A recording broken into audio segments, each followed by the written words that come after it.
നമ്മളെല്ലാവരും പഠിച്ചിട്ടുണ്ട്, ശ്വസിക്കാൻ ഓക്സിജൻ നമുക്ക് ആവശ്യമാണ്. പക്ഷെ നമ്മൾ പഠിക്കാത്ത ഒരു കാര്യം, ഓക്സിജൻ പോലെ പ്രാധാന്യമുള്ള ഒരു കമ്പോണന്റ് കൂടിയുണ്ട്. അതെങ്ങനെ നമുക്ക് പ്രയോജനപ്പെടുത്താം? ഇപ്പൊ ഇതിന് ഒരു ചെലവുമില്ല, വളരെ എളുപ്പം നമുക്ക് പരിശീലിക്കാം. ഇന്നത്തെ വീഡിയോ ഞാൻ പല സ്റ്റഡീസിനെയും ഫോളോ ചെയ്ത് ഞാൻ എൻ്റെ ജീവിതത്തിൽ പ്രാവർത്തികമാക്കിയ കുറച്ച് കാര്യങ്ങളാണ്.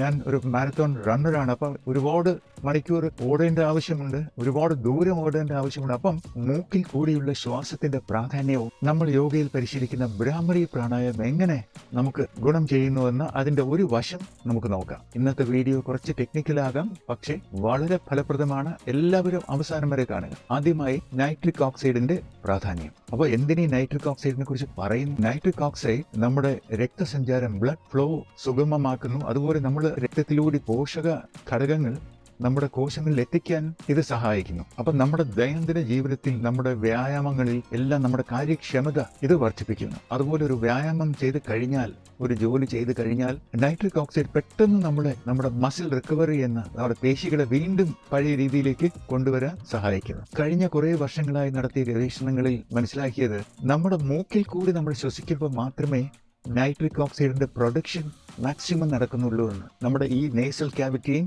പാരാനേസൽ ക്യാവിറ്റി എന്ന് പറയുന്ന ഈ സ്ഥലത്ത് കൂടി വായു ചെല്ലുമ്പോൾ നൈട്രിക് ഓക്സൈഡിന്റെ അബ്സോർപ്ഷനും പ്രൊഡക്ഷനും വർദ്ധിക്കുന്നു. ഇനി നമ്മൾ നോക്കാൻ പോകുന്നത് ഭ്രാമരി പ്രാണായാമം. നമ്മൾ കേട്ടിട്ടുണ്ടല്ലേ?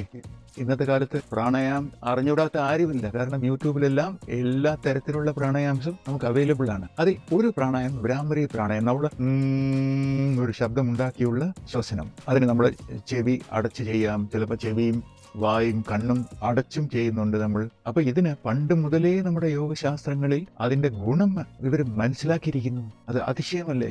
ഈ ഭാഗത്ത് കൂടി നമ്മൾ ഈ ഹമ്മിങ് വൈബ്രേഷൻ ഉണ്ടാക്കി ശ്വസിക്കുമ്പോൾ നൈട്രിക് ഓക്സൈഡിന്റെ പ്രൊഡക്ഷൻ വളരെ വർദ്ധിക്കുന്നു. ഇത് മാത്രമല്ല, ഭ്രാമരി പ്രാണായാമത്തിന്റെ ഗുണം നമ്മുടെ പിരിമുറുക്കങ്ങൾ കുറയ്ക്കാൻ സഹായിക്കുന്നു, നമ്മുടെ ശ്രദ്ധ കേന്ദ്രീകരിക്കാൻ സഹായിക്കുന്നു.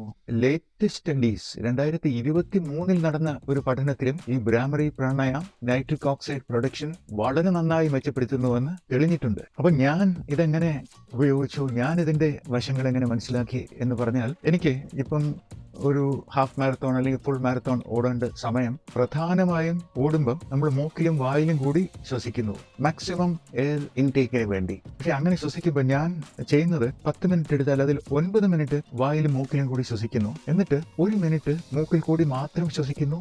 അങ്ങനെ ശ്വസിക്കുമ്പോൾ എന്നുള്ള ശബ്ദം കൂടി ഉണ്ടാക്കി നോക്കുന്നു. Immediately you can notice the difference. ആ 1 മിനിറ്റിൽ തന്നെ നമുക്ക് ആ വ്യത്യാസം അനുഭവപ്പെട്ടു തുടങ്ങുന്നു. പലപ്പോഴും നമ്മൾ വയ്യാതെ ഒക്കെ ഇരിക്കുമ്പം മൂളാറുണ്ട്.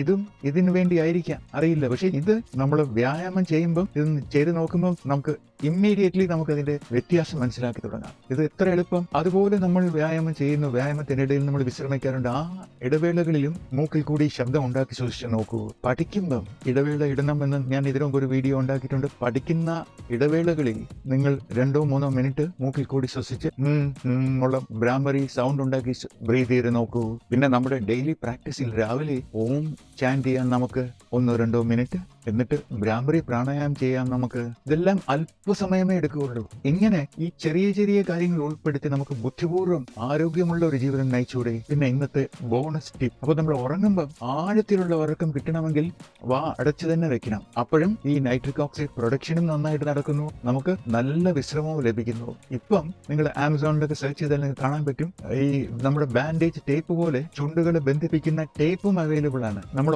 ഉറങ്ങുമ്പം മുഖത്ത് നമ്മുടെ ചുണ്ടുകളെ ബന്ധിപ്പിച്ച് ഒട്ടിക്കുന്ന ടേപ്പ്. അപ്പൊ അത് ഒട്ടിച്ചിട്ട് നമ്മൾ കിടന്നാൽ നമുക്ക് നല്ല ആഴത്തിൽ ഉറങ്ങാൻ സാധിക്കുന്നു, നല്ല വിശ്രമം ലഭിക്കുന്നു. കാരണം നമ്മൾ മൂക്കിൽ കൂടിയാണ് ശ്വസിക്കുന്നത്, വായിൽ കൂടി ശ്വസിക്കാനുള്ള സാധ്യത നമ്മൾ കുറയ്ക്കുകയാണ്. പക്ഷെ അങ്ങനത്തെ മൗത്ത് ടേപ്പ് ഉപയോഗിക്കുന്നതിന് മുമ്പ് നിങ്ങളൊരു ENT ഡോക്ടറിനെ കണ്ടൊന്ന് ചോദിക്കുക. കഴിഞ്ഞ കുറെ വർഷങ്ങളായി ഇതിനെക്കുറിച്ച് ഒരുപാട് പഠനങ്ങൾ നടന്നിട്ടുണ്ട്. ഞാൻ അതിന്റെ ലിങ്ക്സ് ഡിസ്ക്രിപ്ഷനിൽ ഇടാം. പിന്നെ നമ്മുടെ സംസ്കാരത്തിന്റെ യോഗ, പ്രാണായാമം, അതിന്റെ ഗുണങ്ങൾ ശാസ്ത്രം മനസ്സിലാക്കി വരുന്നതേ ഉള്ളൂ. അപ്പോൾ എല്ലാവരും ജീവിതത്തിൽ ശ്വസനക്രിയകൾ ഉൾപ്പെടുത്തുക. വീണ്ടും ഇതുപോലെ ഒരു ചെറിയ വീഡിയോയിൽ വീണ്ടും കാണാം. ബൈ ബൈ, നമസ്കാരം.